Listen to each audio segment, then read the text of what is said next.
Alô, amigos, companheiros de Ideal Espírita, nosso abraço fraterno a todos os ouvintes e as nossas saudações em Jesus.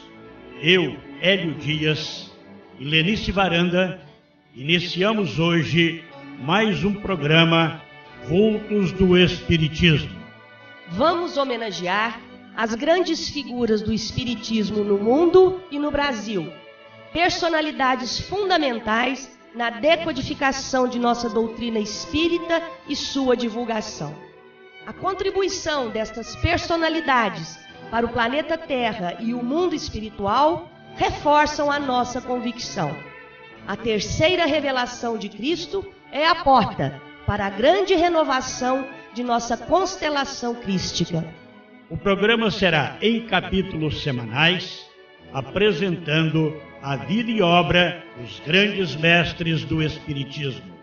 Ave Cristo para os grandes vultos do cristianismo.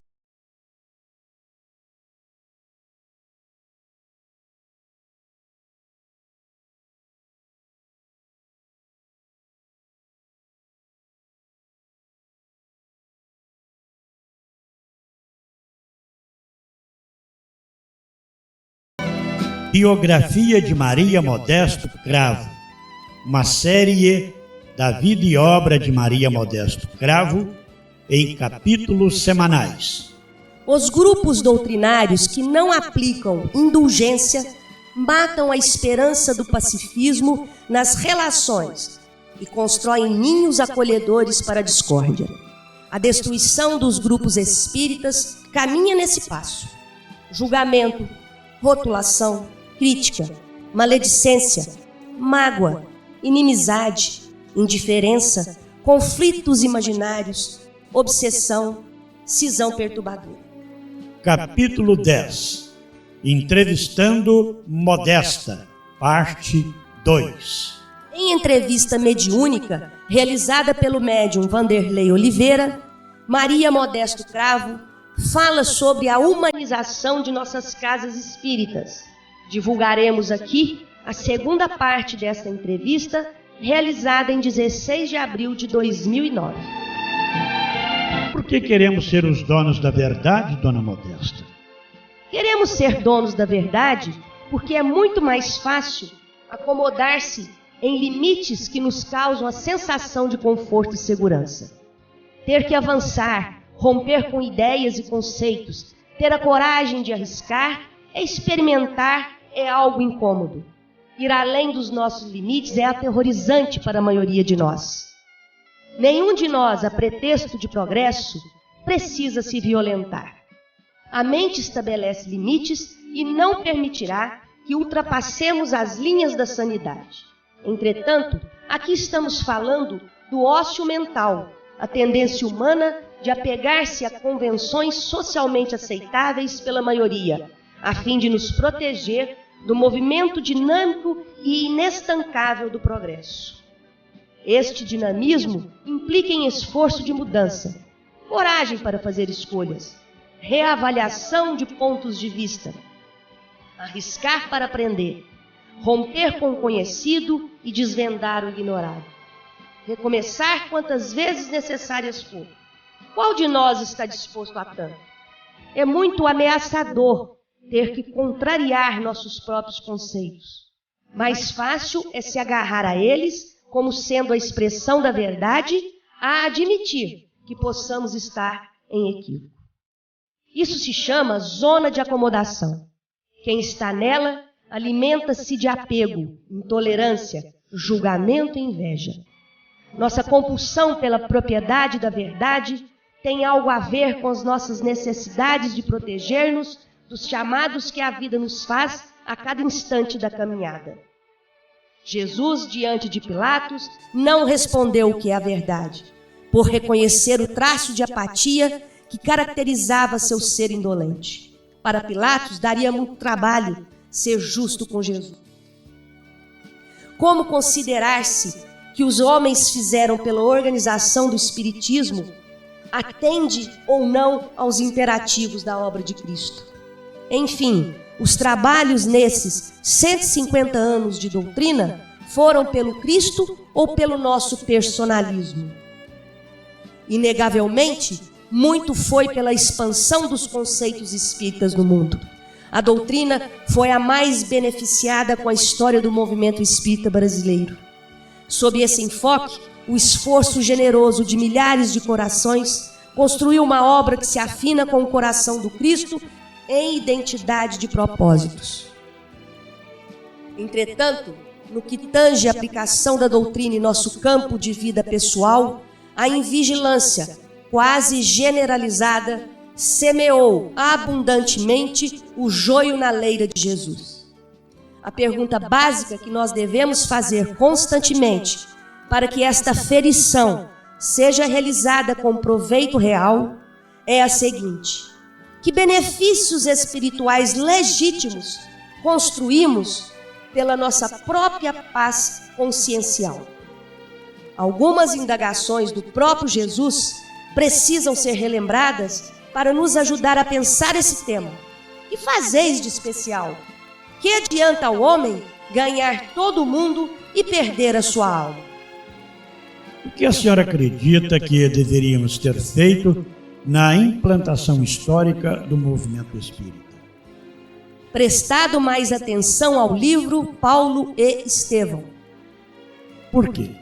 Porque o benfeitor Emmanuel, a pedido do mais alto, o escreveu, prevendo as lutas que o movimento espírita atravessaria e cujos reflexos podem ser claramente percebidos nos dias atuais.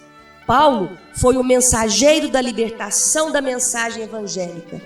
Espalhando a semente da Boa Nova entre os povos, ele fez o trabalho de guardar nos celeiros do coração puro o alimento farto da liberdade de pensar e do respeito às diferenças, para que no inverno das provações a leira do Cristo não amargasse a falência. Saindo de Jerusalém, onde o broto tenro do evangelho nascente foi asfixiado pelo convencionalismo estéril, ele garantiu a semeadura livre e farta. A tarefa da humanização entre nós, os seguidores de Jesus, significa, antes de tudo, o desafio de superar nossas tendências de separatismo e desconfiança, aprendendo a construir uma relação protetora, mas também fraterna, cuidadosa, todavia rica em afeto espontâneo. Ninguém é obrigado, a título de humanizar as relações, perder sua identidade ou guardar submissão. Compete-nos o discernimento em assuntos de convivência fraternal. A união nos laços da fraternidade solicita-nos desprendimento e trabalho em muitos lances do caminho. O trabalho de desapegar-nos de nossos pontos de vista para garantir os melhores sentimentos que possuímos uns em relação aos outros. Paulo de Tárcio, convencido da interferência judaica na casa do caminho, agiu sempre com larga generosidade, amealhando recursos materiais e espirituais para sustentar os serviços de Pedro e dos demais servidores da obra em Jerusalém. Diante desse quadro, mais do que nunca fica a interrogação de nosso mestre: pois, se não amardes os que vos amam, que galardão tereis? Não fazem os publicanos também o mesmo? Está em Mateus 5,46. Chegamos ao final desta maravilhosa entrevista com uma linda mensagem de Maria Modesto Cravo. Deus abençoe nossos corações e nossas tarefas. O movimento espírita é a representação do esforço do plano maior para a unificação do nosso povo ante os ideais inspirados pelo alto. No entanto, percebemos que, nesse esforço de unificar o pensamento em torno de Allan Kardec, muitos irmãos nossos traduzem união por fusão de ideias. É preciso compreender que Allan Kardec não deixou regras para se fazer em espiritismo, reuniões mediúnicas ou se realizarem passes. O mestre Hippolyte Léon, dentro de suas observações lúcidas, estabeleceu as bases, os pilares irremovíveis: Deus, imortalidade da alma, reencarnação, mediunidade. Na prática, houve orientações com respeito pela diversidade de cada povo, pela forma de cada centro, sem que as pessoas tenham de se fundir diante de uma cartilha. O Espiritismo é liberdade, responsabilidade e trabalho incessante com a compreensão das diferenças. A união deve ser a base da unificação, sem nenhuma pretensão de superioridade para com aqueles que escolhem um caminho diferente dos nossos. Espiritismo é inclusão sem nenhuma atitude excludente por parte dos que se julgam no caminho unificado. É preciso, antes de tudo, cativar as pessoas, tornar-nos e torná-las amigos, a fim de mais tarde ganharmos um irmão e um parceiro nos ideais. Não há movimentos oficiais ou movimentos paralelos. O que existe é o grande movimento de fraternidade do qual todos fazem parte, conservando cada um a sua liberdade de interpretação e atitudes e a pluralidade que tem como base a fidelidade ao pensamento de Allan Kardec. Em momento algum, Kardec estabeleceu o conceito de pureza doutrinária. Ele falou e escreveu a respeito da fidelidade doutrinária. O estabelecimento de uma pretensa pureza já determina a exclusão daqueles que pensam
não respeitava as normas pré-estabelecidas por aqueles que se consideravam puros.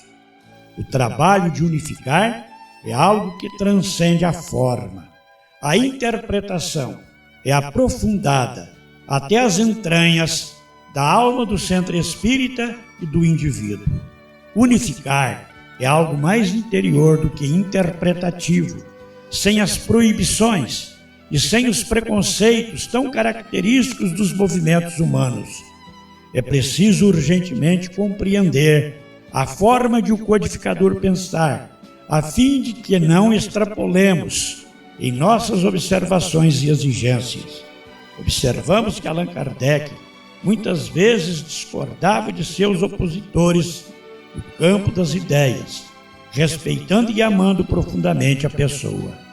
Por outro lado, vemos com lamento que em nosso movimento, quando alguém expõe algum pensamento diferente, inovador, ou que vá de encontro com o que dizemos ser verdade, a pessoa é excluída e o combate se faz, não às ideias, mas ao indivíduo, que passa a sofrer a perseguição como se ele fosse o inimigo público da pretensa pureza doutrinária, simplesmente porque resolveu pensar por si próprio, de forma diferente. Precisamos rever urgentemente a nossa forma de agir e de comportar em relação àqueles que não comungam com os mesmos ideais. Aprendamos com Jesus, com Allan Kardec, a respeitar as diferenças, a pluralidade do pensamento e o direito de se pensar e agir por si mesmo, fora das regras estabelecidas pela ignorância e prepotência humana.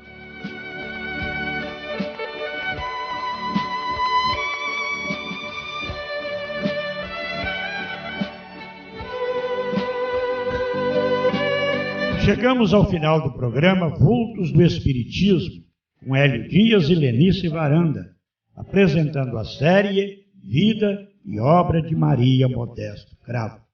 Voltaremos na próxima semana com a série Vida e Obra de Dr. Inácio Ferreira. Uma boa semana a todos e Ave Cristo em nossos corações.